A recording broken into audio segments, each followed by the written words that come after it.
नमस्कार, मैं हूं विद्यासागर। स्वागत है आप सभी का देवभूमि में। बुलेटिन में सबसे पहले बात देहरादून से खबर आ रही है, जहां सीएम तीरथ सिंह रावत ने सरकारी काम काज उन्होंने शुरू कर दिया है। कैंट रोड स्थित कैंप कार्यालय में पूजा के बाद उन्होंने कामकाज शुरू किया है। 4 बजे शिक्षा विभाग के साथ आज समीक्षा बैठक करेंगे। बैठक में शिक्षा मंत्री अरविंद पांडे वर्चुअली शामिल होंगे। तो मुख्यमंत्री तीरथ सिंह रावत सरकारी कामकाज उन्होंने शुरू कर दिया है। तस्वीरों में आप देख सकते हैं, पूजा पाठ के बाद उन्होंने आधिकारिक तौर पर कार्य की शुरुआत कर दी है। दरअसल कोरोना पॉजिटिव होने के बाद क्वारंटाइन हो गए थे सीएम तीरथ सिंह रावत, और अब एक बार फिर से वो पूरी तरीके से सक्रिय हो गए। हालांकि रोज वर्चुअली तौर पर वो विभागों की समीक्षा बैठक कर रहे थे, अधिकारियों को निर्देश दे रहे थे, लेकिन अब वो फिजिकली भी आप सबके बीच होंगे। और ये तस्वीर सबसे पहले उन्होंने पूरे श्रद्धा के साथ पूजा की है और इसके बाद उन्होंने सरकारी कामकाज की शुरुआत की है। आज शाम 4 बजे शिक्षा मंत्री से भी उनकी बैठक होगी, यानी कि समीक्षा बैठक होगी। ये बैठक विभाग में और प्रदेश भर में कार्य को लेकर किया जाएगा। कैंट रोड स्थित उन्होंने सबसे पहले पूजा अर्चना की। 4 बजे शिक्षा विभाग के साथ बैठक होगी। वर्चुअली शिक्षा मंत्री भी शामिल होंगे। तो सीएम तीरथ सिंह रावत ने सरकारी कामकाज आज से उन्होंने शुरू कर दिया है। कैंट रोड स्थित कैंप कार्यालय में पूजा के बाद उन्होंने कामकाज शुरू किया। 4 बजे शिक्षा विभाग के साथ समीक्षा बैठक करेंगे। इसके साथ ही कई मुख्य मुद्दों को लेकर चर्चा करेंगे। और फहीम तन्हा जुड़ गए इस वक्त हमारे साथ, रेजिडेंट एडिटर। फहीम तन्हा जी, निश्चित तौर पर हालांकि कोरोना पॉजिटिव होने के बावजूद भी लगातार वो अधिकारियों को निर्देश दे रहे थे, कार्य कर रहे थे, वर्चुअली हर मीटिंग में वो भाग ले रहे थे, लेकिन अब पूरी तरीके से स्वस्थ हैं मुख्यमंत्री और फिजिकली अब अवेलेबल होंगे। बिल्कुल, देखिए विद्यासागर जी, मुख्यमंत्री तीरथ सिंह रावत ने आज से अपना कामकाज खुद फील्ड में भागदौड़ करते हुए एक तरीके से शुरू कर दिया है। और उन्होंने अपना जो कैंप कार्यालय मुख्यमंत्री आवास का है सरकारी वाला, उसमें पूजा अर्चना के बाद विधिवत तौर पर अपना कार्यभार कैंप कार्यालय में शुरू कर दिया है। और आज वो पहली बैठक लेंगे जो शाम को 4 बजे होगी।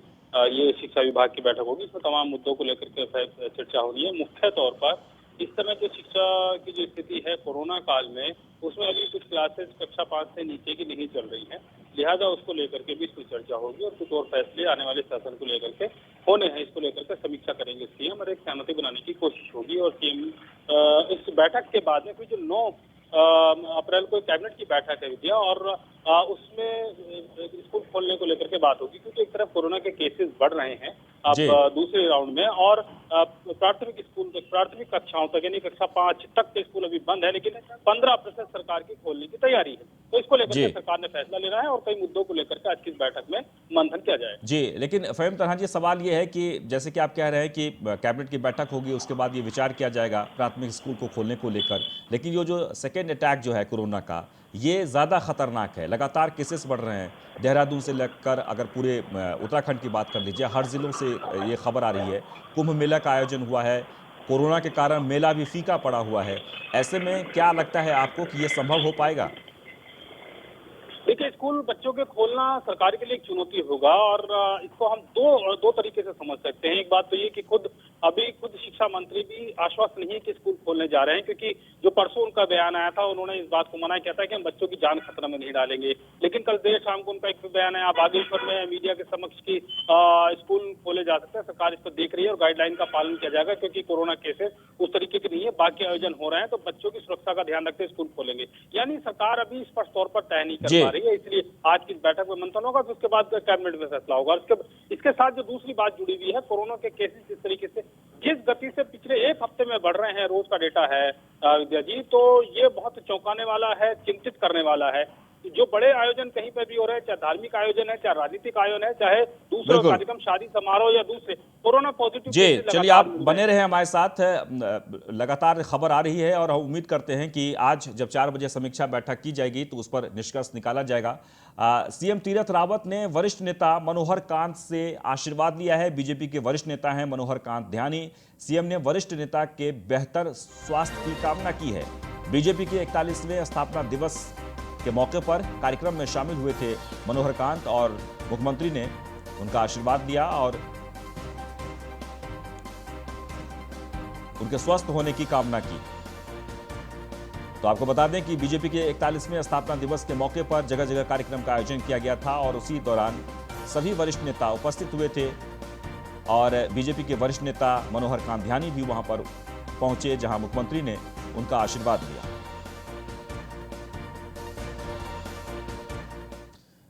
तो 15 अप्रैल से प्राथमिक स्कूल खोलने की तैयारी है। 9 अप्रैल को कैबिनेट की बैठक में यह फैसला लिया जा सकता है। शिक्षा मंत्री अरविंद पांडे का बयान आया है, प्राथमिक स्कूलों के लिए जारी की जाएगी गाइडलाइंस और गाइडलाइंस के बाद स्कूलों को खोला जा सकता है। आपको बता दें कि ये शिक्षा मंत्री अरविंद पांडे ने कहा है और आज शाम 4 बजे मुख्यमंत्री के साथ उनकी बैठक भी होगी वर्चुअली। और फहीम तन्हा जो लगातार बने हुए हैं हमारे साथ, फहीम तन्हा निश्चित तौर पर अभी हम लोग इस पर चर्चा भी कर रहे थे, आज 4 बजे मुख्यमंत्री के साथ बैठक भी होनी है इस मामले को लेकर। लेकिन जैसे कि आप कह रहे थे कि उत्तराखंड का हाल भी बेहाल है कोरोना को लेकर, क्या ये संभव हो पाएगा? और संभव अगर हो भी पाएगा, तमाम जो गाइडलाइंस है उस गाइडलाइंस को फॉलो नहीं किया जाता है। अभी भी बहुत सारे गाइडलाइंस वहाँ पर बनाए गए हैं कोरोना को लेकर, लेकिन कहीं ना कहीं वो फॉलो करते हुए नजर नहीं आ रहा। तो बच्चों के लिए जो गाइडलाइंस होगा स्कूलों में, क्या उसे फॉलो कर पाएंगे? देखिए विद्यासागर जी, सरकार के लिए एक बड़ी चुनौती है। 2020 हमारे लिए वर्चुअल वर्ष के रूप में गया है और बच्चों का एक तरीके से स्कूल देखना दुर्लभ हो गया है उनके लिए। स्कूल जैसी चीज से एक साल पूरा वो नहीं देख पाए हैं, जाहिर सी बात है ये एक बड़ी चुनौती भी। और शिक्षा जो बच्चों को मिली है, ऑनलाइन मिली है, वो उस तरीके से शायद प्रभावकारी, उतना असरकारी नहीं, उसको माना भी नहीं जा सकता है। हालांकि बहुत स्कूलों ने कोशिश की और बहुत स्कूल कोशिश नहीं भी कर पाए। नेटवर्क इश्यूज रहे, फिर ऑनलाइन पढ़ाने के टीचरों का अनुभव, उनके तरीके, तमाम तरह के प्रभाव माने गए हैं और उससे वो शिक्षा उस तरीके की नहीं मिल पाई जो क्लास में मिलती है। जाहिर सी बात है स्कूल स्कूल होता है। अब सरकार इसी मुद्दे को लेकर के, इसी पॉइंट को लेकर के आगे बढ़ रही है। लेकिन एक बड़ी चुनौती है सरकार के सामने, क्योंकि जब हम पिछले महीने तक हम देख रहे थे, फरवरी और मार्च की शुरुआत के दिनों तक भी, तो कोरोना के केसेस उत्तराखंड में, पूरे उत्तराखंड में 40, 41, 42 प्रतिदिन तक भी था। यानी ये बहुत ही नगण्य एक संख्या थी। तो उस लिहाज से माना जा रहा था कि जो नया शैक्षिक सत्र होगा इसमें प्राथमिक स्कूल के बच्चों की भी क्लासेस खुल जाएंगी। लेकिन अब जैसा माहौल है इस समय जब हम बात कर रहे हैं, तो ये लगातार केसेस बढ़ रहे हैं। चुनौती एक है, 1000 के केसेस पहुंचने को, 750 केसेस पिछले 24 घंटे के, एक दिन के हैं। तो ये एक बड़ी चुनौती है और शायद इसकी सरकार स्पष्ट तौर पर अभी फैसला नहीं कर पा रही है। इसलिए शायद शिक्षा मंत्री की हमने बात की, उनके 2 दिन में 2 अलग बयान आए।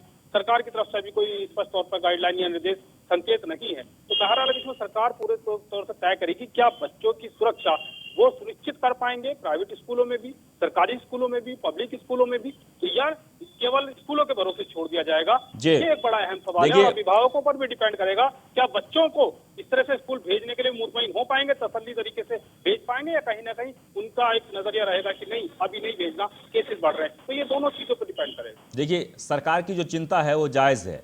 नौनिहालों के भविष्यों को लेकर, बच्चों के भविष्य को लेकर शिक्षा बहुत जरूरी है। लेकिन प्रधानमंत्री जो पहली बार जब वो संबोधित किए थे तो उन्होंने कहा था जान है तो जान है। मुझे लगता है कि ये फार्मूला लागू होगा। बिल्कुल, देखिए स्वास्थ्य को सबसे पहले रखा गया है और यही वजह है कि स्कूल भी बंद किए गए थे। अब केवल 5वीं कक्षा तक ही स्कूल बंद हैं, बच्चों के ऑनलाइन क्लासेस हैं। नया सेशन से शुरू हो रहा है शैक्षिक सत्र। जो बच्चे क्लास 1 में थे क्लास 2 में आ रहे हैं, ऐसे करके जो केजी में थे वो क्लास 1 में आ रहे हैं। तो है नौनिहाल प्राथमिक बच्चे, नर्सरी एक तरीके से उनको एक नर्चर किया जाता है। उनको देखभाल पूरी तरीके से अभिभावकों पर या टीचर्स पर होती है। वो अपनी देखभाल नहीं कर सकते, वो अपने उस तरीके से मैच्योर समझ बच्चों की नहीं होती है। तो ये क्या जिम्मेदारी शिक्षक स्कूल उठा पाएंगे, ये एक बड़ी बात है। दूसरा, तो सरकार मॉनिटर करने को लेकर के क्या व्यवस्था करेगी, गाइडलाइन का पालन भीड़ में हो रहा नहीं हो रहा, ये तो भीड़ पर छोड़ दिया जाता है अवेयरनेस पे। लेकिन बच्चों के मामले में हम ऐसा नहीं कर सकते कि बच्चों पे छोड़ दिया जाए कि नहीं गाइडलाइन जारी कर दी, बच्चे पढ़ेंगे, समझाएंगे और पालन करेंगे। उनके लिए बड़ों को ध्यान रखना पड़ेगा। तो क्या वो बिल्कुल, क्योंकि पाएंगे स्कूलों में? क्योंकि फहीम तन्हा जी, क्योंकि ये बात को सबको ध्यान में रखना होगा कि कल भी जब केंद्रीय स्वास्थ्य मंत्री वीडियो कॉन्फ्रेंसिंग के जरिए संबोधित कर रहे थे सभी राज्यों के स्वास्थ्य मंत्री से, तो उन्होंने कोरोना के जो मुख्य कारण है वो एक ही बात बता रहे थे, भीड़ भाड़। यानी आप एक दूसरे से अगर कनेक्ट हैं, संपर्क भीड़ में जा रहे हैं तो निश्चित है कोरोना होना ही है। और यही हुआ है, जितने भी लोग भीड़ में गए हैं सबसे ज़्यादा वो संक्रमित हुए हैं। ऐसे में ये एक बहुत बड़ा चैलेंज है। आखिरकार शिक्षा मंत्री ने किस आधार पर यह कहा है कि हम बहुत जल्द स्कूल खोलने जा रहे हैं? देखिए, मंशा उन्होंने जाहिर की है, ये एक बात है। फैसला हो जाना ये दूसरी बात होगी। मैच्योर तरीके से फैसला लेगी इसमें सरकार, इस बात की हम उम्मीद करते हैं। क्योंकि बच्चों को आप ऐसे नहीं समझा सकते। जब देखिए हम बड़े लोग नहीं समझ पा रहे, जो गाइडलाइंस है उनका पालन करना, भीड़ भाड़ में जाएं कैसे जाएं, जाएं ना जाएं, हाथ मिलाना, लोगों से गले मिलना हम खूब देख रहे हैं। लोग गले मिल रहे हैं, हाथ मिला रहे हैं, एक दूसरे का हाथ का जूठा ले रहे हैं, खा रहे हैं। बर्थडे पार्टीज हैं, केक एक दूसरे के मुंह में डाल रहे हैं, एक का जूठा दूसरे के मुंह में डाल रहे हैं। तो फिर बच्चे बाल मन है, उनकी उतनी समझ नहीं होती। आपस में 6-6 बच्चे मिलते हैं, खेलते हैं, एक दूसरे के साथ घुल के मिलते हैं, उनको आप कैसे रोकेंगे? ये एक बड़ा सवाल है, एक बड़ी चुनौती है। मुझे लगता है कि इस सारी चीजों को, सारे व्यवहारिक जो माहौल होता है बच्चों के साथ में, उसको समझते हुए शायद सरकार फैसला ले तो ज्यादा बेहतर होगा। क्योंकि बच्चों की सुरक्षा खुद बच्चे नहीं कर सकते, उनकी बड़ों पर जिम्मेदारी होती है, अभिभावकों, पेरेंट्स पर और टीचर्स पर, बाकी और जो उनके पेरेंट्स अभिभावक होते हैं, तमाम उन लोगों पर जिम्मेदारी होती है। तो शायद हम सबको मिलकर के सोचना है कि क्या अभी सही समय है कोरोना केसेस के बढ़ते हुए, या अब इसके लिए कुछ और मैकेनिज्म तैयार किया जाएगा। ये सरकार इस तरीके से सोचेगी, शायद मुझे लगता है। बहुत बहुत शुक्रिया। आगे बढ़ते हैं। भारत रत्न पंडित रविशंकर की जयंती आज मनाई जा रही है। पूर्व सीएम त्रिवेंद्र सिंह रावत ने पंडित रविशंकर को श्रद्धांजलि दी है। भारतीय शास्त्रीय संगीत के यशस्वी थे पंडित रविशंकर। भारतीय संगीत के विकास में उनका महत्वपूर्ण योगदान रहा है। उनके योगदान के लिए उन्हें सदियों तक याद रखा जाएगा। तो पूर्व सीएम ये बात कह रहे थे, भारतीय संगीत के विकास में उनका महत्वपूर्ण योगदान रहा है। एक बार आपको फिर से बता दें कि आज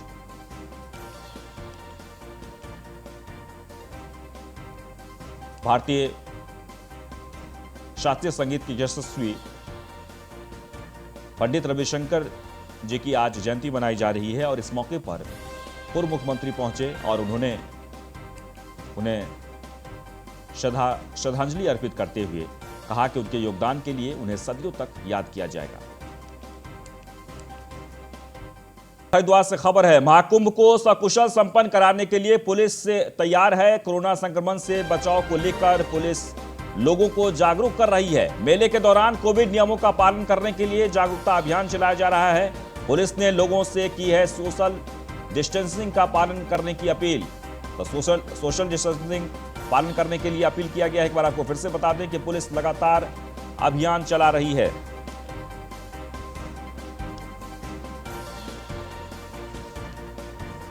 संदेश जाएगा और लोगों में एक अवेयरनेस जाएगी, जिससे कि लोग खुद भी संक्रमण से बचें और खुद संक्रमण का कारण न बने। मेले का स्वरूप आ रहा है और काफी बड़ी संख्या में लोगों में उत्साह पैदा हुआ है कि लोग आए और उसमें भीड़ बढ़ने के साथ साथ जो संक्रमण की जो नई दर काफी तेजी से बढ़ रही है, उसको देखते हुए लोगों में अवेयरनेस फैलाने के लिहाज से आज हम लोग की एक ब्रीफिंग थी। उसी ब्रीफिंग के बाद हम लोगों ने ये रखा कि इसमें एक मानव श्रृंखला के माध्यम से एक मास्क की आकृति दी गई है, जिससे कि लोगों में एक अवेयरनेस फैले और ये एक तरह से लोगों में संदेश देने के लिए कि संक्रमण से स्वयं भी बचे और स्वयं कारण न बने संक्रमण का। यहाँ के आदि साहब ने, महिला एसएसपी और जिले के एसएसपी पूरे जितने लोग लगे, सबको संतों की तरफ से थोड़े नीचे कर लो भैया देवभूमि। आप लोग ये कार्य ऐसे करते रहिए, हम आपके साथ में हैं और सभी सरकार की गाइडलाइन का पालन करते हुए कोरोना को भगाएंगे। यही सबका एक उद्देश्य है। तो आप सबसे यही कहता हूँ, ये एक सराहनीय कार्य है। आज इतने हजारों की संख्या में एक श्रृंखला बनाई गई, इससे जन जागरण पूरे विश्व में जाता संदेश। तो आपको बता दें कि हरिद्वार में कुंभ मेले का आयोजन चल रहा है और इस आयोजन में कोरोना को लेकर जो गाइडलाइंस जारी किया गया उससे पालन कराने के लिए लगातार मुहिम भी चल रही है। खासकर वहां के जो पुलिस है, पुलिस व्यवस्था पूरी तरीके से चाक चौबंद है। हमारे संवाददाता सुमित सैनी जुड़ गए इस वक्त हमारे साथ। सुमित, निश्चित तौर पर कोरोना को लेकर इस बार कुंभ फीका पड़ रहा है, यानी कुंभ में बहुत भीड़ नहीं देखने को मिल रही है। साधु संत भी वहां पर जिस तरीके से पहुंचते थे वो नहीं पहुंच पा रहे हैं। हालात क्या हैं? बिल्कुल, क्योंकि कुंभ को चलते, क्योंकि कुंभ कोरोना के साय में कुंभ हो रहा है, तो कुंभ के इसको कोरोना को के डर के कारण लोगों का, श्रद्धालुओं का हरिद्वार में आना कम हुआ है। क्योंकि जिस तरह से कुंभ में भीड़ होती है, जिस तरह से श्रद्धालु हरिद्वार में पहुंचते थे, इस तरह का माहौल अब नहीं देखा जा रहा है। क्योंकि इसका मूल जो कारण है इसका मूल कारण है जो कुंभ की जो एसओपी है, एसओपी में के तहत जो आने वाले श्रद्धालुओं को 72 घंटे पुरानी जी आरटीपीसीआर की रिपोर्ट लेके आनी होती है, रजिस्ट्रेशन कराना होता है, उसी के बाद कुंभ क्षेत्र में आ सकता है।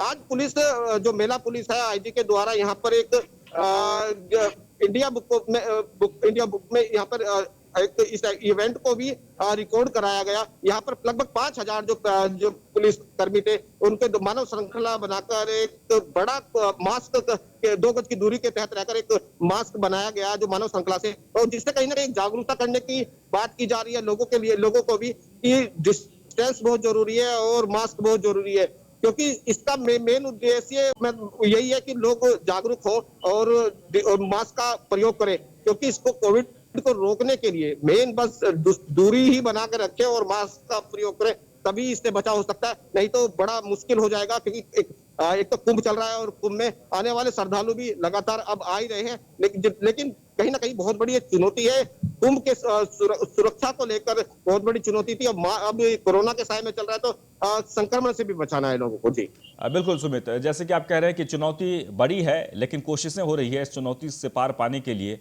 क्या साधु संतों की जहां तक बात कर ली जाए, उनकी नाराजगी लगातार देखने को मिल रही थी, अभी भी वो नाराजगी बरकरार है? बिल्कुल, साधु संतों की लगातार नाराजगी देखने को मिल रही थी। कुछ अभी एक घटनाक्रम भी हुआ था जिसके द्वारा हाथापाई भी हो गई थी अधिकारी के साथ में, लेकिन कहीं ना कहीं साधुओं की नाराजगी अब दूर होती दिखाई दे रही है, क्योंकि साधु मूलभूत सुविधाओं को लेकर नाराजगी दिखाई दे रही थी। लेकिन एक जो कल मुख्यमंत्री का एक प्रोग्राम था, गंगा पूजन, यहाँ पर गंगा पूजन भी किया गया, जिसमें अखाड़ा परिषद के अध्यक्ष ने यहाँ पर एक आपत्ति भी जताई, क्योंकि जो गंगा पूजन उन्होंने साफ तौर पे कहा, क्योंकि जो गंगा पूजन है होता है कुंभ में, इसमें सिर्फ मेला अधिकारी, मेला आईजी और अखाड़ा परिषद और गंगा सभा ही पूजन में सम्मिलित हो सकते हैं, क्योंकि इसमें मुख्य सचिव भी यहाँ पर पहुंचे थे। तो कहीं ना कहीं उन्होंने उन पर भी आरोप लगाया था कि ये अधिकारी यहाँ पर कुंभ को बिगाड़ने का काम कर रहे हैं। बिल्कुल, कुल मिलाकर वहाँ नाराजगी अभी भी बरकरार है, लेकिन लोगों की जहाँ तक बात कर लीजिए, जो आम श्रद्धालु हैं जो कुंभ में अमूमन वहाँ पहुँचते हैं आस्था की डुबकी लगाने के लिए, अगर रजिस्ट्रेशन की बात कर ली जाए तो अब तक कितने श्रद्धालुओं ने रजिस्ट्रेशन करवाए हैं आने के लिए, खासकर शाही स्नान में? बिल्कुल शाही स्नान के लिए रजिस्ट्रेशन लोग श्रद्धालु करा रहे हैं। हालांकि क्योंकि जो श्रद्धालु आ रहे हैं बिना रजिस्ट्रेशन के जो आ रहे हैं उनको वापस ही भेजा जा रहा है। लगातार वहां पर बॉर्डर पर रजिस्ट्रेशन हो रहे हैं, जो उनके पोर्टल है पोर्टल पर भी रजिस्ट्रेशन हो रहे हैं, और जो 72 घंटे पुरानी आरटीपीसीआर की रिपोर्ट नहीं लेकर आ रहा है, अब उसको वापस ही भेजा जा रहा है, उसको अंदर नहीं आने दिया जा रहा है कुंभ क्षेत्र में। चलिए, बहुत बहुत शुक्रिया। आगे बढ़ते हैं। मसूरी से खबर है जहां पर बेखौफ चोरों के हौसले बुलंद हैं। आपको बता दें कि मसूरी से खबर है जहां पर बेखौफ चोरों के हौसले बुलंद हैं। चोरों ने दुकान का ताला तोड़कर और तब चोरी की है। नकदी समेत कीमती सामान लेकर फरार हो गए। सीसीटीवी कैमरे में चोरी की वारदात पूरी तरीके से कैद हो गई है। सूचना मिलने पर पुलिस जांच में जुट गई है।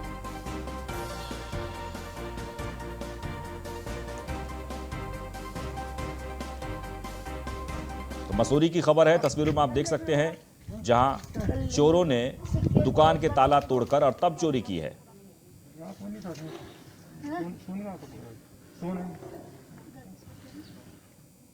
खबर डोईवाला से। पानी की समस्या को लेकर ग्रामीणों का प्रदर्शन जारी है। तहसील पर ग्रामीणों ने प्रदर्शन कर एसडीएम को ज्ञापन सौंपा है। पिछले 1 महीने से पानी की किल्लत से जूझ रहे ग्रामीण 10 से 12 किलोमीटर दूर से पानी लाते हैं। ग्रामीण सरकारी हैंडपंप में भी गंदा पानी आ रहा है और इससे काफी नाराज है। ये हैंडपंप का पानी आप खुद देख सकते हैं, इसकी अगर टेस्टिंग कराई जाए तो इसमें पता नहीं कितने जीवाणु डोईवाला की तस्वीर है पानी की समस्या को लेकर। हमारे यहाँ पे पानी की इतनी समस्या है, बूंद इतनी टपकती पानी की, और जल संस्थान हमारे मांगों को पूरी नहीं कर रहे। हम लोगों ने कितनी बार यहाँ पे कहा भी है कि हमारे यहाँ पानी नहीं है। हमने जेई और एसडीओ इन सबको फ़ोन भी करते हैं, लेकिन फ़ोन उठाने का नाम नहीं है। फ़ोन नहीं उठाते, ग्राम प्रधान का फ़ोन नहीं उठाते, आम जनता का